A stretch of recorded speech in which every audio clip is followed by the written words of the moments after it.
En este video hablaré sobre la parte 4 del libro Sapiens de animales a dioses, una breve historia de la humanidad, específicamente del capítulo 14, el descubrimiento de la ignorancia.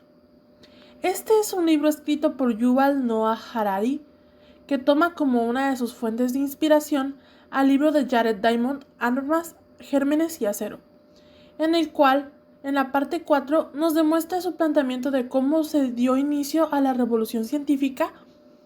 Pero antes de empezar, ¿quién es Harari? ¿Y cómo nos demuestra su punto de vista en este tema tan importante de la ciencia y la historia en general?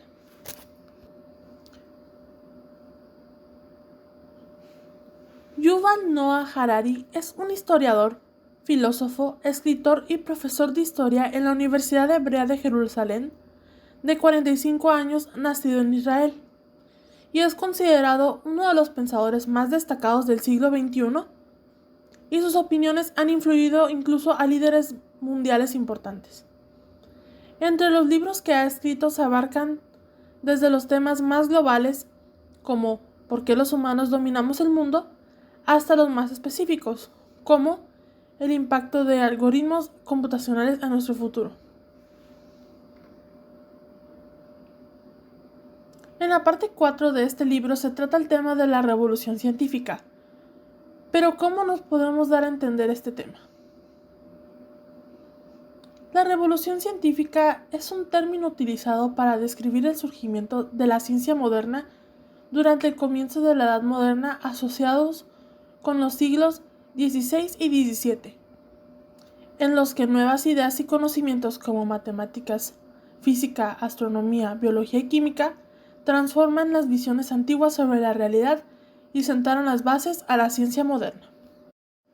Los argumentos más sólidos para defender la existencia de esta tal revolución tienen su origen en una visión de la historia de la ciencia, en la cual se considera como una historia de ideas científicas, en buena medida autónoma de contexto histórico en donde estas ideas se produjeron y circularon, que pues inicialmente se centraban en descubrimientos procedentes de los saberes astronómicos y cosmológicos.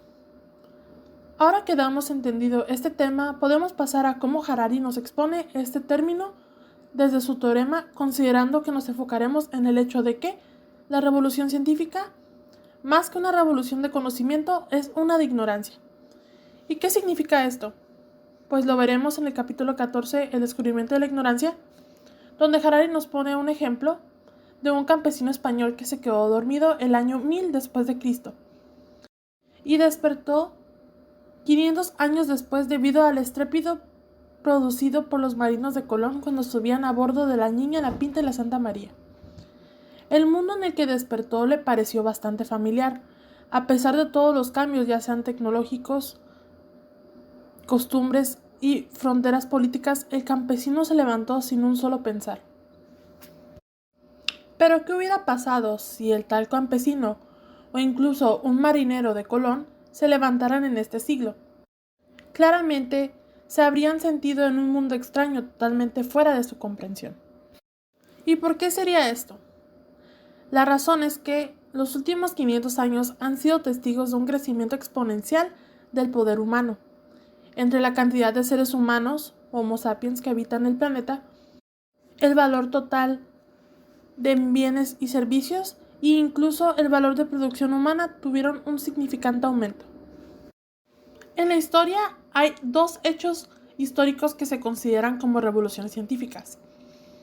El primero sería el acontecimiento importante de que los humanos llegaran a la Luna el 20 de julio de 1969, que se le consideró una hazaña evolutiva e incluso cósmica. Y el momento más notable y definitorio de los últimos 500 años es aquel preciso momento en que científicos estadounidenses detonaran la primera bomba atómica en Alamogordo, Nuevo México. A partir de este momento, la humanidad tuvo la capacidad de ponerle fin al rumbo de la historia. Se le considera revoluciones científicas ya que en los años pasados a estos acontecimientos los humanos dudaban de su capacidad para obtener nuevos poderes médicos, militares y económicos, ya que el gobierno solo se enfocaba en conservar las ideologías pasadas y no tanto en adquirir otras nuevas.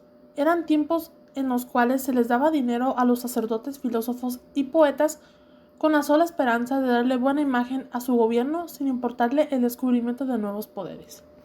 Durante esas revoluciones, la humanidad ha obtenido nuevos y enormes poderes al invertir recursos en la investigación científica.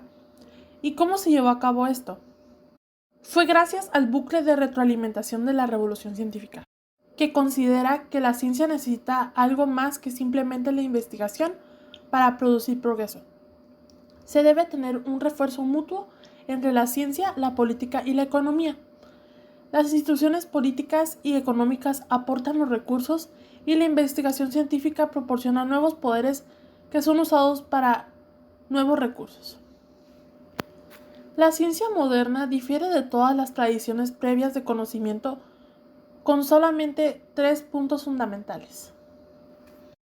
El primero siendo la exposición de admitir ignorancia, ya que la ciencia moderna se basa en el concepto latino ignoramus, que significa no lo sabemos, en el que se da por sentado que no lo sabemos todo.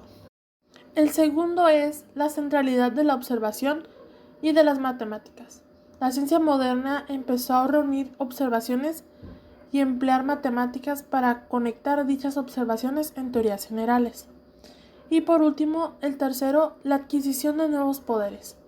La ciencia moderna no se contenta con crear teorías, sino que usa dichas teorías con el fin de adquirir nuevos poderes y desarrollar nuevas tecnologías.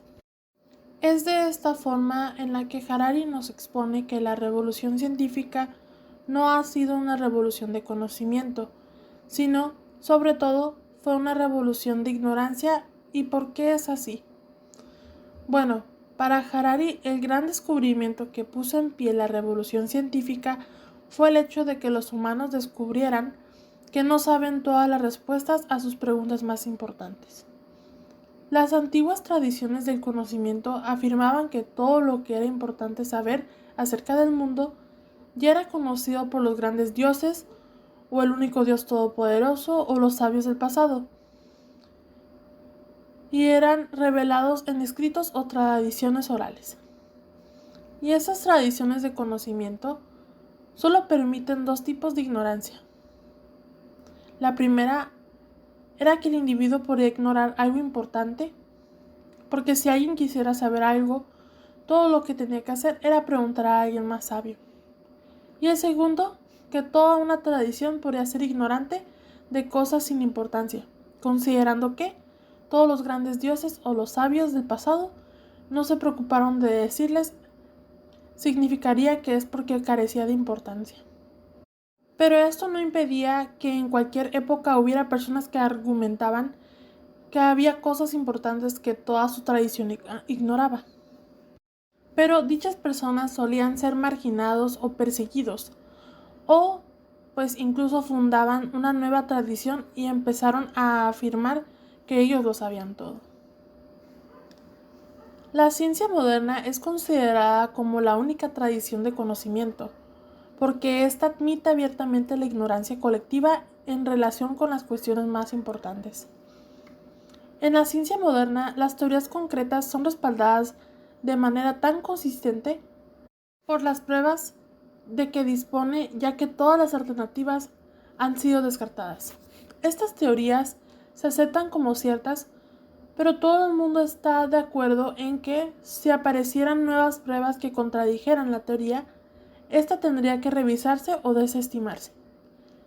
La disposición de admitir ignorancia ha hecho que la ciencia sea más dinámica, adaptable e inquisitiva.